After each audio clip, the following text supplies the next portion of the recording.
you know, we live in a culture, society, world in which it seems so hard to communicate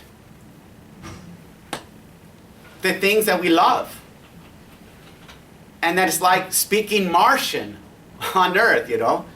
No one even has the frequencies, you know. It's like a dog whistle, right? I mean, the other dogs, we're all dogs, I guess. You know, the other dogs can hear it. But you have to have your frequency arranged, and you know, the world is on a different frequency. It's drunk with the power to be whatever they dream. And there's no love for reality. And why should there be? Why should there be love for reality? What's your name? Francesca. Yeah? Yeah. What's your last name? DeMarchi. DeMarchi, yeah. I've heard about your family. I don't think we've ever met, have we? I didn't think so. So, why love reality? Francesca,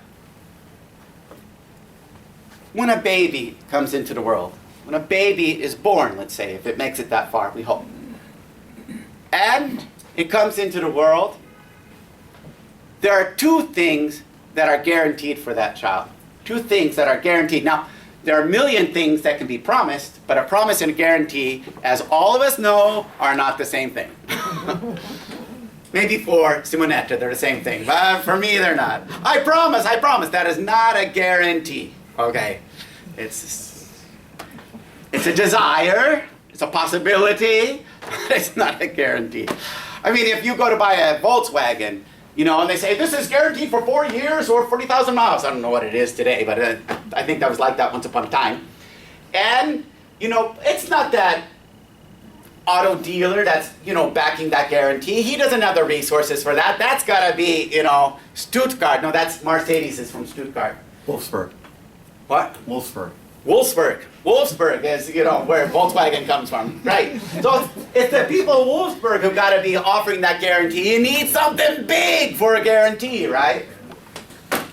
So what are the two things that child can be guaranteed, whether their life is for 1 half hour, half century, or 100 years? Whether they only make it for 10 minutes or 90 years. What are they guaranteed? They're guaranteed two things. They're going to suffer and they're going to die. Those are the only two guarantees that reality can give us. Guaranteed! And if you live long enough, you get to see everything you ever loved on this earth taken from you. And you die in agony. Those are your guarantees. Okay, so it's not so mysterious why reality is not loved. You know, we have a lot of ways to get away from it, and I can be whatever I dream, and that has nothing to do with reality. My dreams. And okay, great.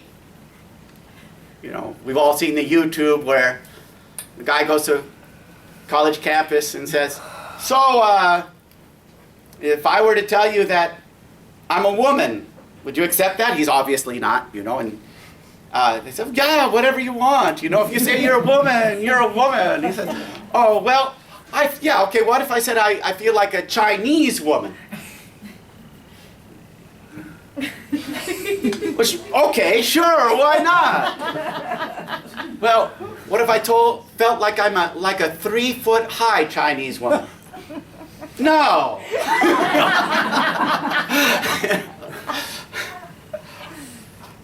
So, but the point is, we're not attached to reality. And why should we be? Why should we be?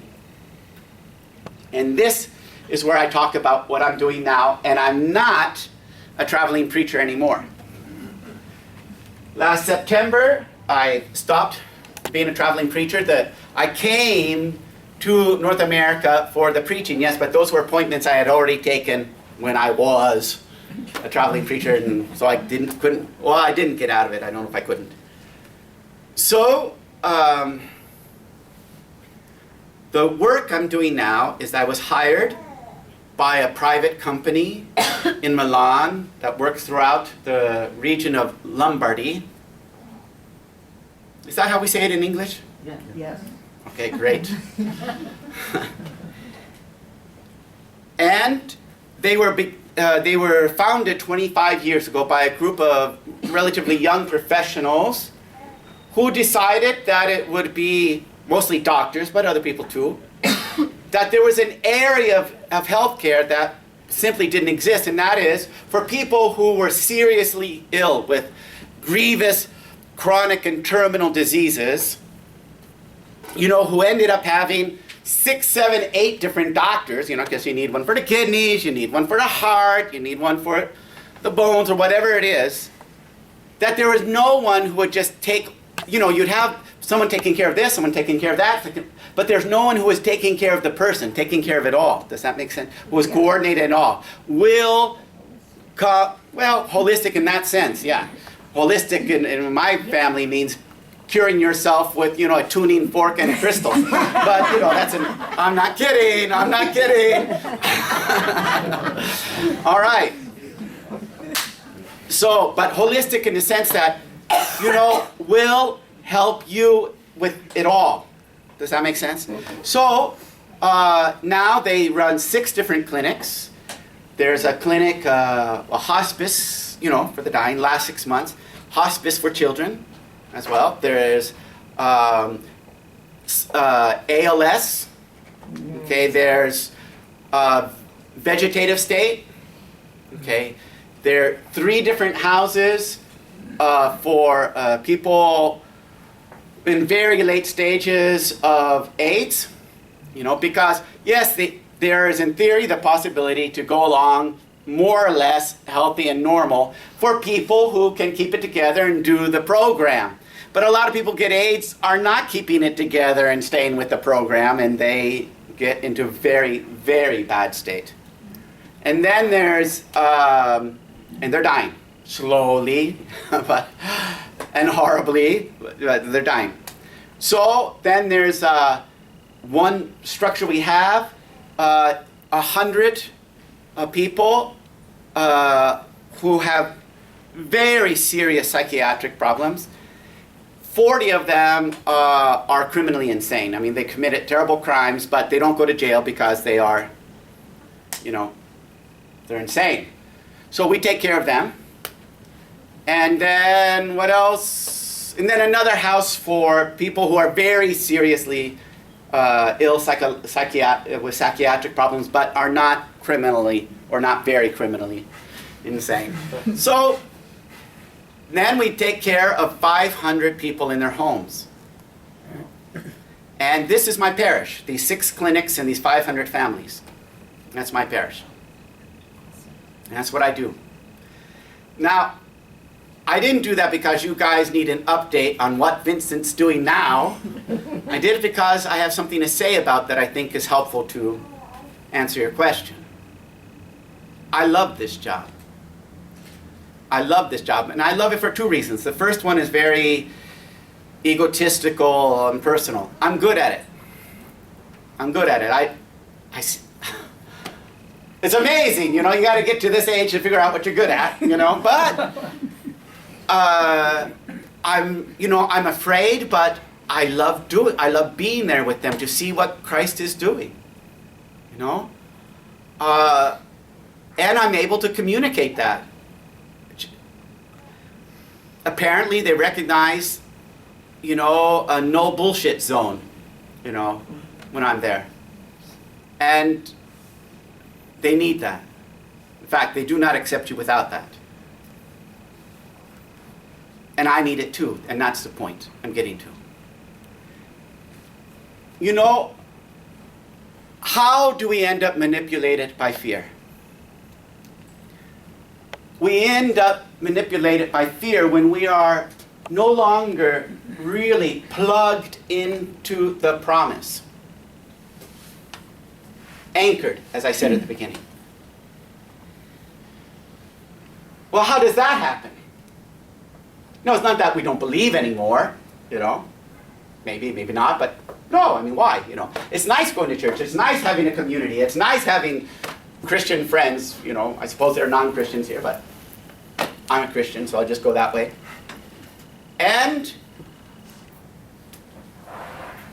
But we can all very easily, for our own reasons, but also because of the culture we live in, really lose track of the questions to which Jesus Christ is the answer. They don't become our questions, you know? It's not what we're asking when we get up. What's my question? And Jesus came to answer only one question. Save me. Save me. I'm dying. That's the only. I want to live, but I gotta die. I want to live, but I gotta die. You know, a lot of people who commit suicide is not because they don't want to live. They can no longer stand the terror of death.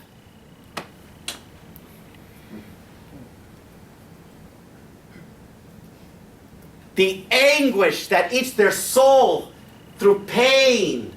That pain that screams to them, you will die, you will die. They can't live with the terror anymore. It's not that they don't want to live. They can't live with the terror. And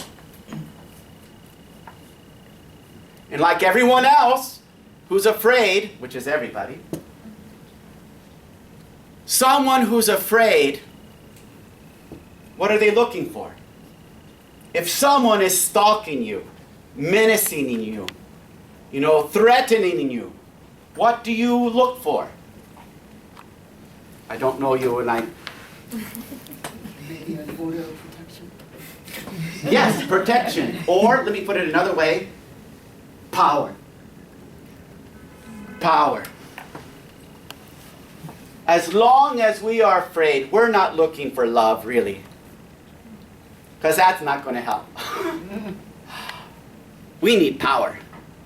And that's why politics is run by fear and the promise of protection and power. You know, in the human soul, there are only two movements of our soul. You know, we're like a binary, you know, digital operation. You know, 0, 1, 0, 1, 0, 1. Well, we have something like that going on. There's either trust or fear. That's it.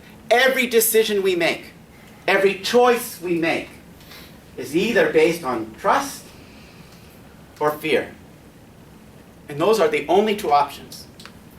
Think about clearly the decisions you make every day and what they're based on a need to protect, to make sure that doesn't happen, to make sure this doesn't happen, or out of a desire and a trust that someone is there to bring the fulfillment of that desire. It's not the same thing, and life is not the same thing. So what does this job give me then? It gives me back my question, moment by moment. Oh God, save us. Oh God, save us. You know, who here has ever heard, read, or read themselves the first chapter of the Gospel of Matthew, where the angel appears to Joseph in a dream? And what does he say about Jesus? He says, and you will call him Jesus, because he will save his people. Well, what does Jesus mean then? It means God. Well, literally it means God has saved, but you can translate it as God saves, or you can translate it as a third-person imperative. God save! These are all possible translations of the name Yeshua, or Jesus as we say. So, what do I get out of this? I am plugged in into my real questions. And therefore, it's so much easier to see the answer when you actually are living the question. Save me. Save me. And what does it show me? That in this reality, he is here, and he's only in reality. And if I even step 1 millimeter away from my circumstances, my pain, my anguish, my fear, my hope, my life, reality, he's not there. He's not there. He is the Father, he is the Son of the Creator, not the son of my dreams, or fears, or wishes, or thoughts, but of the Creator. And it's only in the creation that I can meet him. You know, and we know how it is. Where do we want to be other than there where we are loved? There's over this vacation, well, not to tell everything, but I got a pretty big sickness diagnosed during this vacation. Yeah, it's a bummer. But, so I spent a lot of this vacation feeling sorry for myself in my room. And not praying all that much, you know, because, I don't want to talk to you. But I also signed up for Netflix, and I watched like 20 different episodes of House. I'd never seen it before. That's great. It's great. And in one of these episodes of House, there's this 10-year-old girl, 9 or 10-year-old girl, or 7 or 8, or I don't know, a little girl, 7 or 8-year-old girl, I'm thinking now, and she's dying of cancer. And yes, she has the cancer, but now she has something else and they don't know what, you know. And, you know, House is a genius, so he figures out what. Though, of course, he's also a jerk, you know. So at the whole time he said, oh yes, our saintly bald-headed children, you know. They're all saints, you know. And anyone who's impressed by this girl, you know, he rips them a new one. So, but he becomes more or less convinced that, well, he wants to also test her. Everyone's convinced that she's actually a very, very brave girl.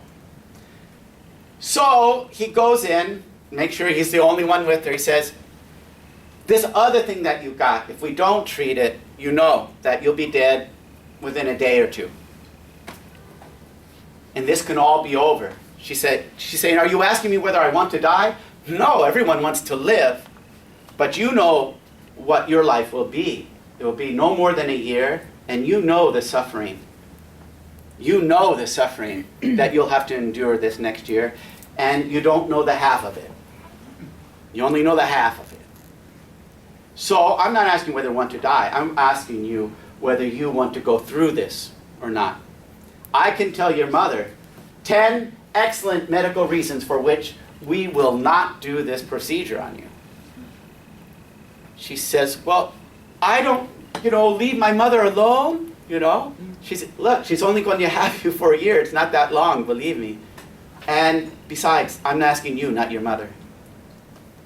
And so finally she weeps and says, but I love her. And so she has the operation. Where do we want to be other than there where we are loved? And you know where we are loved? Here, man. Here. Right in this place that will certainly kill us and certainly make us suffer along the way. And it's a beautiful thing. I say the answer to your question, how to communicate, is to have this radical openness to share the moments where reality is inescapable with people. Really, to have a radical desire to share the moments that are inescapable, where reality becomes an inevitability, and therefore the possibility of a promise of eternal life.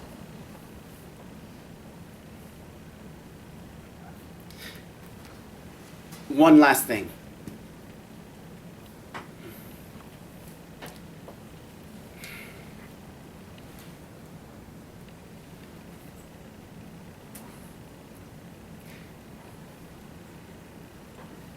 Nothing. When you're used to a life of banal questions and banal answers, banal pleasures, where we are comfortably swimming with the mainstream of terrified fish in our ocean of fear, right? Thinking that there's safety in numbers or something like that. We know nothing of the depths of the ocean. We know nothing of the wonder of the skies. And when you do get a taste for the discovery of the depth and the height, the beauty of these skies, it's a taste of life as you've never imagined. And that can only happen there where you're touching reality. You know, I was in Colorado to talk to the Clue. Was anyone here for that? Oh, you were. That's right. There can't be so many beautiful women like you. It must have been you. Yeah. So, and one of the priests of the St. Charles was saying to me that when he goes into the Catholic middle school where he goes to talk to the students and stuff, that even them in middle school, it's hard to, they're all into the, radical relativity. If you say you're a woman, you're a woman. You know what you really are, it has nothing to do with it. It's something else, right? And he said, one time I sat down in front of them, and I sat down on a chair, and I said, see this I'm sitting on? He said, yes. He said, what is it? It's a chair. No, he says, it's my new Ferrari. Do you like it? And they said, and he says, it's a Ferrari, right? And they said, well, if you want, it's a Ferrari. And I said, the next question to you, from you to them should have been, let's say you're married to one of the boys, and you have a wife, and she's pregnant and she's hemorrhaging, and you just have to get her to the hospital right away. Are you going to put her on that chair? No, because when in those moments, things have to be real. So I remember when the towers fell, and for months afterwards, hearing the press conferences, people weren't asking, well, what's going to be the political effect on this, and how will this be seen, and that. They just wanted to know what was happening. They wanted to know what was happening. It was incredible. Now they forgot. No one cares. It's just, well, what are we feeling? What's going to be the effect? But no one's asking what's happening. Does that make sense? You hear what I'm saying?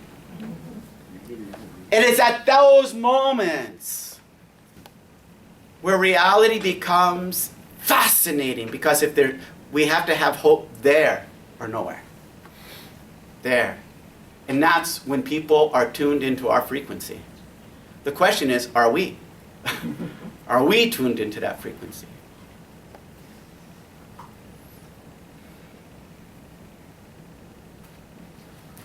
I had something.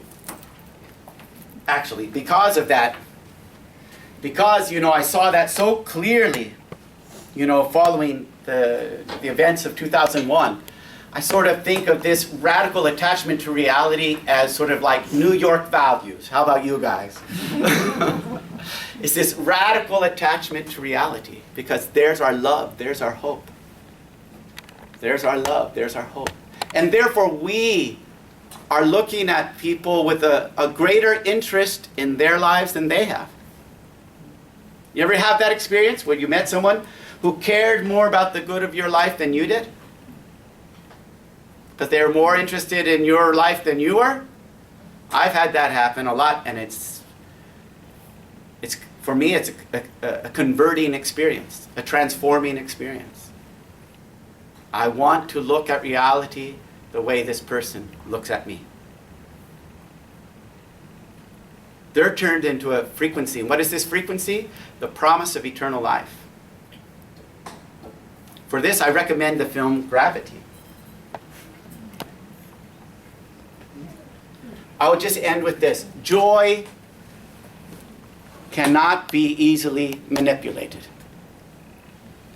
Because the human heart does not easily receive the promise of life as credible unless it is. I'm not saying it's impossible, but man, are we looking for the promise of life? We're not. We're looking for the promise of power and pleasure. Honestly. If only we desired to live. Joy would be ours a great deal more than it is. And when we have joy, no one can manipulate us. That's why joy is the only real enemy of Satan.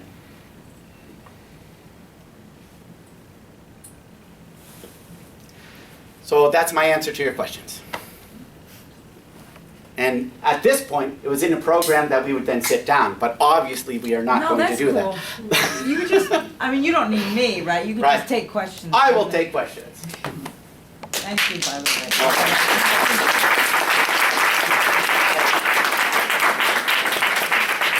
Long time no see, and I know we know each other, but I can't remember your names.